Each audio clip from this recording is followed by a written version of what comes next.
Bonjour et bienvenue sur la deuxième vidéo de la chaîne Lithologia. Alors aujourd'hui, je vais vous présenter, comme le titre l'indique, l'aigue marine. Donc voilà, ici comme vous voyez, celle que j'ai en ma possession du coup. Alors, tout premièrement, pourquoi l'aigue marine? Alors, l'aigue marine vient en fait du mot latin aqua marina, qui veut dire eau de mer. Alors au niveau de sa provenance, voilà, on peut la trouver sur plusieurs endroits de la planète. Entre autres, on la trouve principalement au Brésil, on la trouve aussi au Pakistan, en Sibérie qui est en Russie, et alors au Madagascar. Alors au niveau de sa couleur, voilà, principalement comme vous l'avez vu sur celle que j'ai en ma possession, elle est plus souvent bleu clair. Vous pouvez aussi en trouver de couleur un peu plus bleu clair soutenu, ou alors une couleur un peu type vert d'eau, donc avec des reflets un petit peu verts. Voilà, celle que j'ai en ma possession, comme vous le voyez, du coup, elle est plus dans les bleus clairs, avec quelques sous-tons voilà, plus foncés et plus clairs. Mais moi, voilà, c'est une bleu clair que j'ai du coup dans ma collection. En résumé, à quoi aide l'aigue marine? Donc voilà, l'aigue marine, tout simplement, en fait, c'est une pierre qu'on considère comme la pierre de la communication. Elle va beaucoup vous aider pour tout ce qui est verbalisation et surtout vous donner la capacité en fait de parler de ce qui est intime. On l'appelle également la pierre de la paix, car en fait elle va vous apporter de la sérénité pour pouvoir peser vos mots et surtout mettre vos mots plus posément et également pouvoir être plus facilement entendu.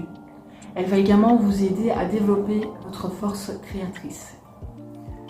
Alors, au niveau de ses vertus, donc du coup, voilà, comme vous l'avez compris, elle aide beaucoup pour la communication et la transmission verbale. En fait, elle va tout simplement vous aider à nettoyer en fait ce qui encombre un peu votre gorge quand vous allez essayer de dire quelque chose à quelqu'un. C'est-à-dire que par exemple, vous avez des fois, quand vous voulez parler à quelqu'un et que c'est un petit peu difficile, vous avez un petit peu comme des mots coincés dans votre gorge. Justement, elle va aider à dissoudre cela. Et également aider pour toutes les personnes qui ont un petit peu un mal intérieur et qui n'arrivent pas trop à communiquer.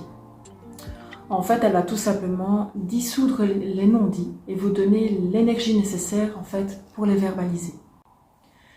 Elle peut également vous aider à être vigilant aux mots que vous employez. Parce que voilà, tout simplement, elle va faire le tri, voilà, comme je vous ai dit, à l'intérieur de vous, énergétiquement parlant. Et elle va vous aider du coup à bien peser vos mots et à utiliser les bons mots pour justement avoir la meilleure communication possible. Elle est donc en fait très utile dans tout ce qui est métier de l'enseignement, voilà, les personnes qui vont être pour enseigner et aussi qui vont servir de guide à certaines personnes. Alors, à qui cette pierre convient? Donc voilà, comme je vous l'ai dit, c'est la pierre de la communication. Donc pour toute personne qui a des problèmes de communication dans ce quotidien, cette pierre est faite pour vous. Elle peut vous aider à vous donner la force et l'énergie nécessaire pour mieux communiquer. Elle peut également aider quand vous avez le sentiment d'être incompris, puisque justement, elle va vraiment vous aider à peser vos mots et à pouvoir vraiment vous donner l'énergie pour transmettre ce que vous ressentez à la personne qui est face à vous. Elle peut également aider pour toutes les personnes qui sont hypersensibles et également, comme je vous l'ai dit, pour les personnes qui sont dans l'enseignement. Donc si vous êtes conférencier ou par exemple enseignant, cette pierre peut vous aider au quotidien. Elle peut également évidemment aider les personnes solitaires qui ont un petit peu du mal à communiquer. Voilà, elle va vous aider à justement passer le cap pour pouvoir communiquer avec les personnes qui vous entourent. Concernant du coup la purification et le nettoyage de l'aigue marine, sachez qu'en fait l'aigue marine se purifie dans l'eau. Mais attention au choc thermique. Voilà, l'aigue marine est en fait une pierre très sensible qui risque de se briser si vous la mettez en contact avec de l'eau trop froide. Alors ce que vous devez faire dans ce cas-là, c'est que vous devez tout simplement prendre votre pierre, la passer sous un petit filet d'eau courante, attendre qu'elle se refroidisse. Quand elle est refroidie, du coup, vous pouvez tout simplement la tremper et la laisser immerger dans de l'eau. Voilà, j'espère que du coup cette deuxième vidéo sur la chaîne vous aura plu.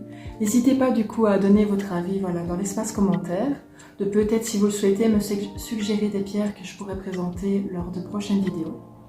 N'hésitez pas aussi à liker la vidéo pour me donner de la force, à partager si vous le souhaitez. N'oubliez pas pour ceux qui n'ont pas encore fait de vous abonner du coup à la chaîne pour ne rater aucune vidéo. Et sur ce, on se retrouve la semaine prochaine et surtout, restez précieux.